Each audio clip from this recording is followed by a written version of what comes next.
Boom! We are live. Had to adjust the cameras. We had technical difficulties thanks to Private Party. Hey Quinn, don't hit me up during the daytime on a Wednesday because that's when we're doing the podcast. So, I have my mans here. We've done some stuff together in the past. We have. Yes. Yeah. It's been a while, but we have. Yes. We did some photography, some videography. It was some good stuff. It's my man Dan Rodriguez here. He's a New York-based AC and DP. How long you been doing that, man? I started doing it really professionally in 2015, so going on year 4. Year 4. That's when the ascension starts. You start peaking up more and more. That time period. Year 4? Yeah, year 4. And then once you hit year 5, it's like, hey, I know such and such. You can't tell me no different because I've went and experienced it. Yeah. I experimented and I've capitalized off of my mistakes. Right. Well, I could have told you that in year 3. Oh, shit. Just saying. It's a numbers game with this guy. All right. So tell me some companies that you have DP'd with and AC'd with and done grip work, paying your dues. Mm-hmm. What companies you been with? I mean, I guess you could say paying dues wise.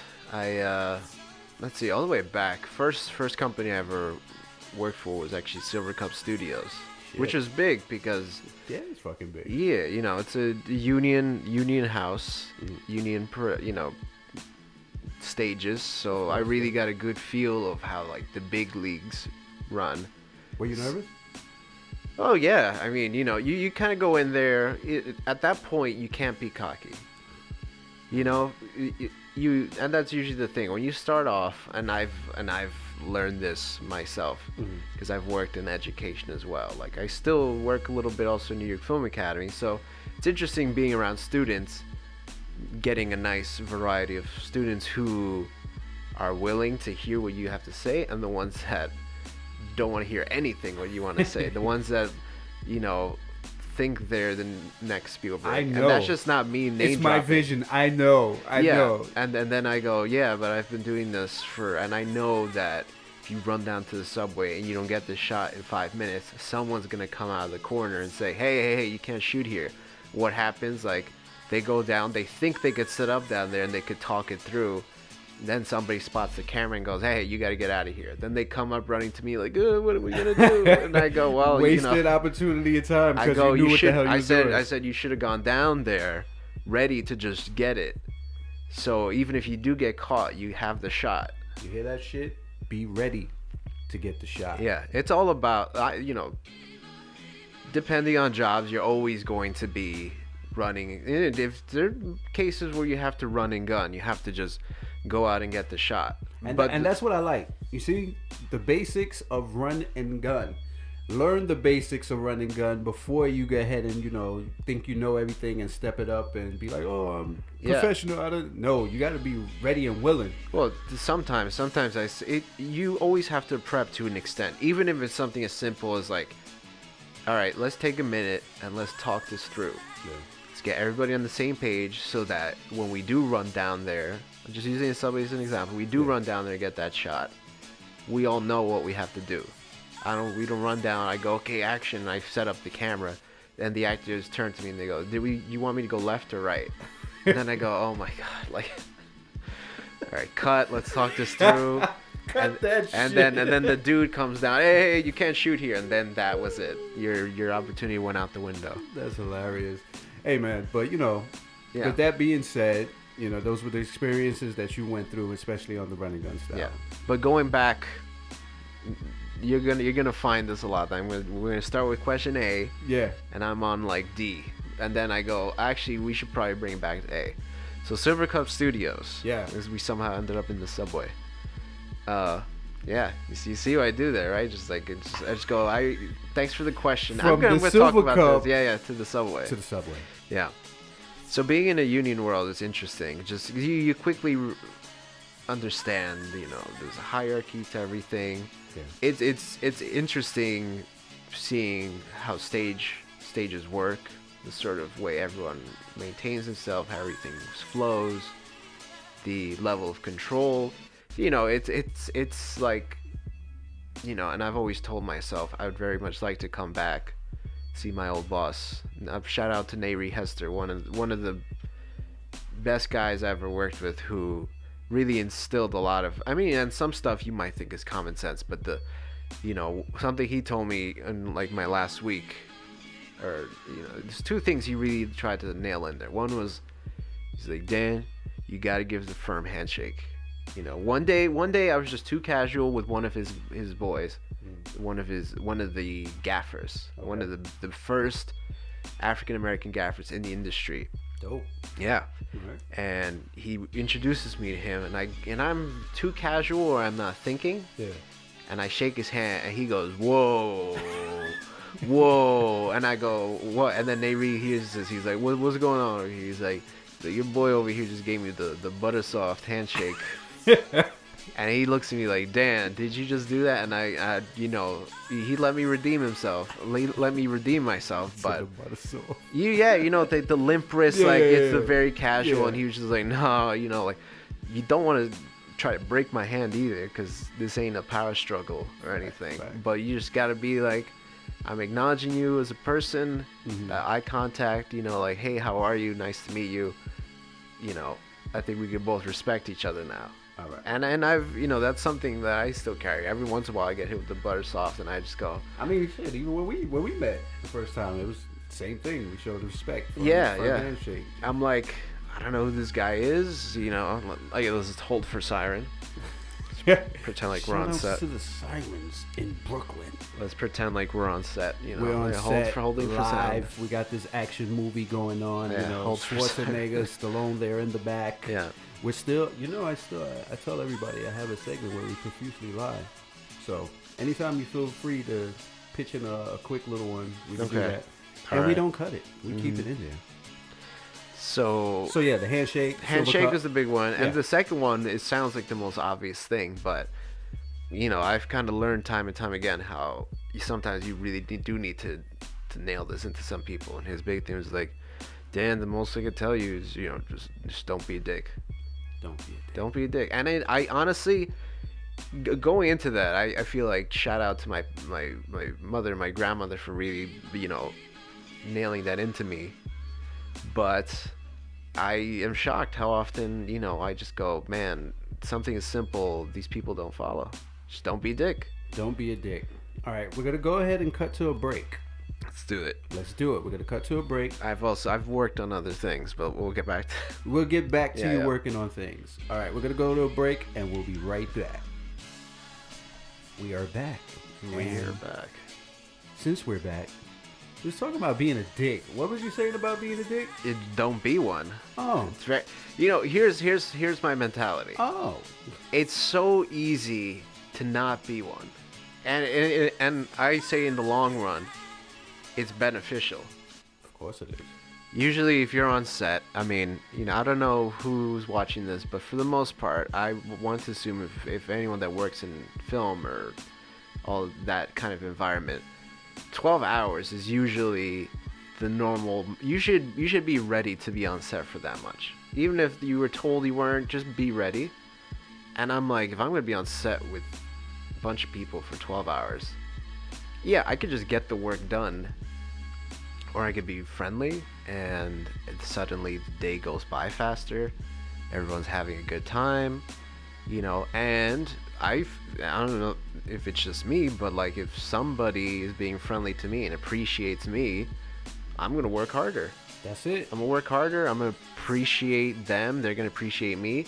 The vibes. It's all about the vibes. Vibes. mean, it's like the minute an argument starts up, it's just like toxicity in the air. You just don't want. It throws everything off. The universe speaks loudly upon negative vibes. Just keep that shit away. That's all we gotta do. Positive. Stay positive. Yeah, and honestly, it's exhausting to just be angry at people. Too much energy is invested in trying to be angry at people, man. Sometimes you can. Now, I will say that there are certain times where it overwhelms you, and sometimes you just have to be kind of a dick. But for the most part, I've worked on sets where somebody gets frustrated and they lash out at me. But you know what? At the end of the day, like, I hope, and they have, claim up to it and apologize, and I go, then I go, thank you. That's it. I don't need you to do anything more. Just the fact that you acknowledged it, and we're like, I apologize for lashing out like that, and I go, no harm done. That creates a good work ethic. Yeah. Man. Instead of good practices. Instead of pretending at the end of the day, oh, we got it done, and we just like, oh yeah, it's like great working with you, man. And I go, I still didn't forget a couple hours ago. It may have been 10 hours ago, but it was there. I remember stuff from years ago, so don't think you're getting off easy. I never forget. Yeah. I never forget. But let's talk about those other places. Other places, yeah. After that, at the end of that same year, I interned a little bit at Comedy Central, which is an experience. Moving on. Let's see. Comedy Central, and then I actually took a break for a whole year from interning or really pursuing work elsewhere. And sometimes we need that. Yeah. I mean, at that point, I was like, man, I should really just get college finished and, just get the credits out, work on my own stuff, work with other people. That's where it slowly started off, student projects and all that. But that's when the inspiration starts to speak again. Yeah, I agree. Just, when you're working with like-minded people, yeah. Especially, and, I always like to say school, you have a net. You get failed, but it isn't like I just self-funded a $10,000 project. Yeah. I went to Hunter College. None of us who went there were particularly wealthy. I'm certainly not wealthy.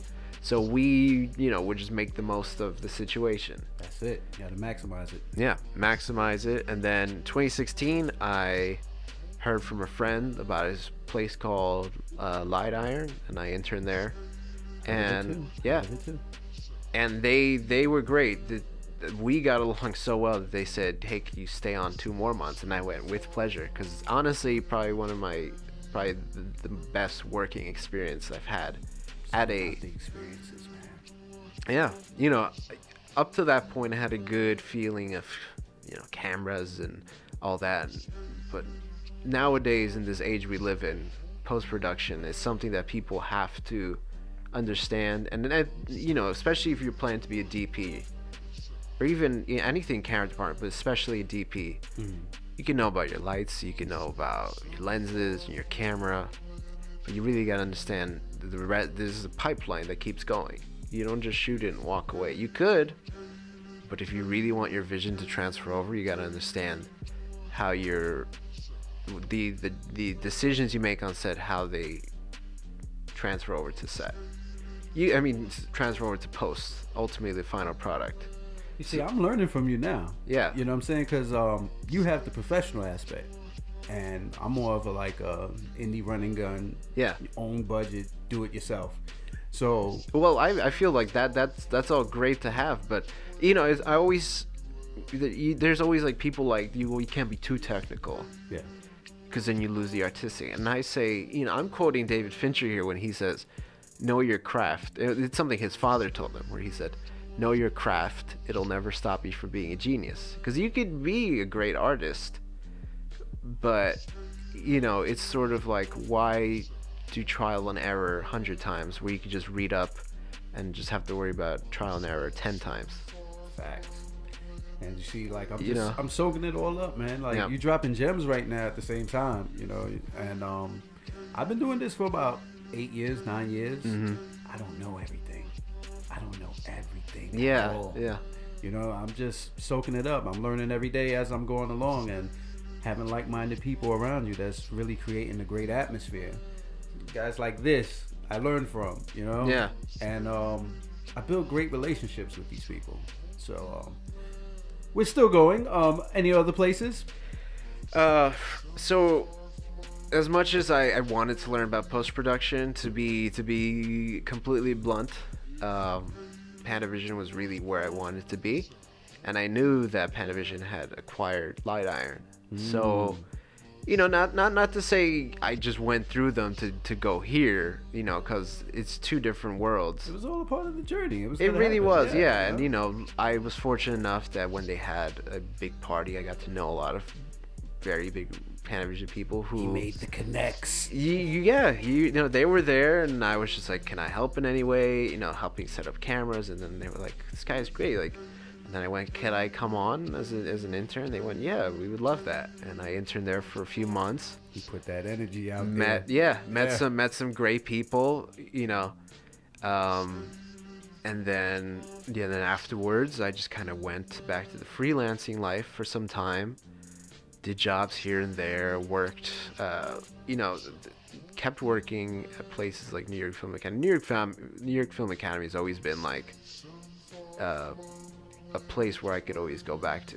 It's like a good foundation. You know, it was, yeah. Like if the work slows down, you know, I definitely don't burn. I'm not one to burn bridges, so exactly. You know, I'm not getting work. Haven't worked for quite a bit. Maybe I'll do a couple hours here. And you know what? It was interesting because working there has provided me kind of like a environment where I could experiment a bit more. So, because over there I'm a technical assistant, which usually means the TA. Yeah. But not so much a teacher's assistant. A lot is usually expected of you to know. So, I would come in, and especially like the acting courses, the students would always be shooting scenes. So either you could be lazy and just shoot with like whatever light is on in the room, or you could kind of go above and beyond, and you know, they give you lighting kits, so you might as well use it. And that was a great opportunity for me to be like, well, if I keep doing these little like low risk scenes, low risk, yeah, you know, then I could go, well, I can experiment with lights, I can understand a little more, like put these theories that I'm reading up on to the test, and then I could learn to work quick with the smaller crew, if no crew. Sometimes it's just me pulling everything really, and then just getting comfortable, so I could walk in, even if I get on a shoot where I know nothing, doing these little scenes where I walk in and I go, what are we doing today? And then they go, this is the scene. And I go, great, could I just get like a 5-minute run through? Yeah. And then I go, okay, I see what you guys are doing. All right, we'll put the lights over here, here, and here. And then you just get it. Because ultimately I feel film, regardless of budget or how many people you have, you know, time is going to move exactly the same. What's good about having... Such a great challenge. Yeah, time is the biggest challenge on the set. Yes. You know, you have to find ways to work around time. Like if you can't, you know, we got we that thing. But that's why we got the backup. That's why we got the backup. We got the backup. You know, the world record for longest shoot is held by Stanley Kubrick on Eyes Wide Shut. It was about 400 plus days consecutive. And people wonder, how did this dude pull it off? That shit just made me tired. Yeah. How did it end? You know, unfortunately, it even claimed his life at the end. Jesus. But, you know, it's how did he pull it off? Because that's unheard of. No one will ever shoot any feature longer than maybe 200 days. You know, you'll get some odd cases here or there. Yeah. A lot of reshoots and stuff. You always hear about productions that need to do reshoots and this. But 400 consecutive, how did he pull it off on the budget? That probably wasn't anything special. Man. And then it's like he made it work in the sense that, well, if I have a small crew, if I own all my gear, if I shoot not in the US, I could probably get more days out of everything. And he made it work. And I feel like being on set is all about making the time work. You have to know your limits. You have to be like, well, I have a crew of 3 people and I have to set up all my own lights, and the location told me I only get 2 hours to shoot. Can I pull this off? Maybe if I could, at the very worst, call in some favors, at least get 2 people to come in and do the lights for me, maybe I could get it. But, you know, it's all about understanding and, you know, doing things. I like that aspect. This guy just delegated right there. Yeah. Just made it happen. Well, let me call in a favor. You sometimes, you just have to play it out in your head, and you have to think, how are we going to pull this off? Because you could be a dreamer all day. But that's what I love about film. It's a mix between being a dreamer and being a realist. Yeah. Because you can't just run in and you know, you have to know your limits. You can't say we're gonna make this look like this, and I go, yeah, your budget's like $100. not gonna happen. Yeah. You know? That's when the realist kicks in. I'd be like, not gonna happen. Well, that's why you have people on set like an AD who tells you, yeah, well, you have 2 hours and we have 10 shots left to do. How can you condense this? And then you go, well, we need all those 10 shots. And then the AD goes, well, you're not gonna get all those 10 shots. Yeah. Get us 2 more hours, and then maybe we could get them. You know, and then it comes like, all right, crunch time. What do we do? And then ultimately, unfortunately, that's all an experience thing. I feel like unless you really are like some filmmaking prodigy where you could somehow condense all the shots, that's where the experience has to kick in. And I say, you know, as much as I worked at all those places, I feel like I'm still learning, and the guys who just are experienced, who may not know all about the cameras but understand how to work quick, you know, those are the ones who, you know, are kind of thriving. But that being said, so I did that for a while, and then I kind of went, I sort of felt like I was stagnating a little bit. I wasn't really going anywhere, and then one day, I was and I was getting really down on myself, and then a friend of mine, she hits me up and she said, hey, we have an opening at RE Rental, would you be interested? And I went, you know what, where I am in life now, yeah, absolutely. I would. Let's hold for Hold on, Armageddon. Yeah, hold for sound. Armageddon. And then from there, I worked there, started in late October of 2017. And it was funny because I worked there for 3 days. And this is funny where life kind of kicks in. Mm-hmm. Over the summer I worked with, we give her a nice shout out, Jessica Dunn, on her web series Grey Grounds, which just came out to stream. So if anyone feels like watching something, I highly recommend that one. You're gonna click on the link below. You know, yeah. We're gonna give a description in the link. Yeah, she's great, and she directed it, and that was a perfect example of calling a lot of favors. You know, for crew, for gear. You know, I worked with a lot of great people on that I am still very friendly with, and you know, making these crazy locations work and essentially getting production value out of a very low budget. Like, props to her for pulling that all together. And then from there, she was connected. Yeah, and then she hits me up one day and she was like, hey, I need a cover for a second AC for one day on a Spike Lee film. Do you wanna take it? And I went, yeah, absolutely, you know. And then that film being Blakkklansman, which I'm sure everyone's probably heard of at one point. Whoa. Yeah. All right, guy. We're going to take a time out. We're going to come back, and I definitely want to talk about that topic. Okay. Blakkklansman. This guy just segued into a Spike Lee joint. Yeah. Let's do it. Break.